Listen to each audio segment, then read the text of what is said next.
ശ്രീ ബൈജു, ഈ സംഭവവുമായി ബന്ധപ്പെട്ട് താങ്കൾക്ക് എന്തൊക്കെ കാര്യങ്ങൾ അറിയാം? ഈ സംഭവം നടക്കുമ്പോൾ താങ്കൾ ഇത് കണ്ടിരുന്നോ? താങ്കൾ ദൃക്സാക്ഷിയായിരുന്നോ?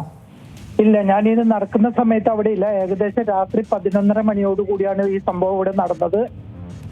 ഞാൻ രാവിലെ 7 മണിക്ക് എഴുന്നേറ്റപ്പോഴാണ് ഇത് അറിഞ്ഞ് ഞാൻ ചെന്നത്.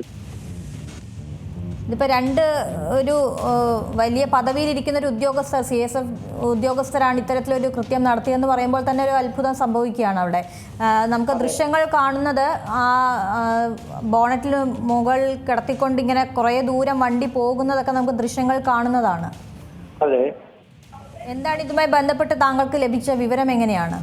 എനിക്ക് കിട്ടിയ വിവരം അനുസരിച്ച് ഇവര് ഏകദേശം ഈ മരിച്ചു കിടന്ന സ്പോട്ടിൽ നിന്ന് 1/2 കിലോമീറ്റർ അകലെ വെച്ചാണ് ഇവര് വണ്ടികൾ സൈഡ് കൊടുക്കാത്തതിന്റെ പേരിലുള്ള തർക്കവും കാര്യങ്ങളൊക്കെ ഉണ്ടായത്.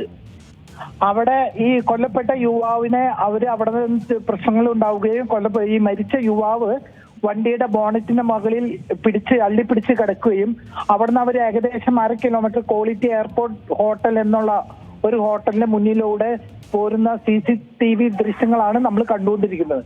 അവിടെ നിന്നും ഏകദേശം എയർപോർട്ടിന് 1/2 കിലോമീറ്റർ മുമ്പ് വെച്ചാണ് യുവാവിനെ വണ്ടിയുടെ ബ്രേക്ക് ചവിട്ടുകയും യുവാവ് വണ്ടിയുടെ മുകളിൽ നിന്ന് താഴേക്ക് വീണ് വണ്ടി കയറുകയും ചെയ്ത ഒരു കാര്യങ്ങളാണ് നമുക്ക് അവിടെ നിന്ന് മനസ്സിലാക്കാൻ സാധിച്ചത്.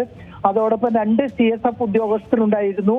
അതിലൊരു CSF ഉദ്യോഗസ്ഥരെ ആരൊക്കെയോ ചേർന്ന് അവിടെ വെച്ച് ആരൊക്കെയോ മർദ്ദിക്കുകയും ചെയ്തു എന്നാണ് എനിക്ക് കിട്ടിയ റിപ്പോർട്ട്. അതിന്റെ അടിസ്ഥാനത്തിൽ 2 പേരും സ്പോട്ടിൽ വീണ് കിടക്കായിരുന്നു. ഒരാള് ആംബുലൻസ് വിളിച്ച് എത്രയും പെട്ടെന്ന് ഹോസ്പിറ്റലിലേക്ക് എത്തിക്കാൻ വേണ്ടി കൊണ്ടുപോവുകയും അടുത്ത ആളെ രണ്ടാമത് വേറൊരു വണ്ടിയിലാണ് ഇവിടുന്ന് കയറ്റിക്കൊണ്ടുപോയത്. CSFിലെ ഒരാളെ വണ്ടിയിൽ രണ്ടാമത് കയറ്റിക്കൊണ്ടുപോയത്. ഇതിലിപ്പോ ഈ പ്രദേശം എന്ന് പറയുമ്പോൾ വലിയ തിരക്കൊന്നുള്ള സമയം അല്ലാന്ന് തോന്നുന്നു അല്ലേ? ആ ഒരു 11:30 സമയം എന്നൊക്കെ പറയുമ്പോൾ വളരെ രാത്രിയായ ഒരു സമയമാണ്. അല്ല, ഈ പ്രദേശത്ത് നിരന്തര രാത്രിയും പകലൊക്കെ എയർപോർട്ടിലേക്ക് പോകുന്ന ജോലിക്കാർ, സ്ത്രീകളും പുരുഷന്മാരടക്കം എപ്പോഴും അതിലെ ആളുകൾ സഞ്ചരിച്ചുകൊണ്ടിരിക്കുന്ന ഒരു റോഡാണിത്. അതായത് ജസ്റ്റ് എയർപോർട്ടിലേക്ക് 1/2 കിലോമീറ്ററേ ഉള്ളൂ ഈ സ്പോട്ടിൽ നിന്ന്.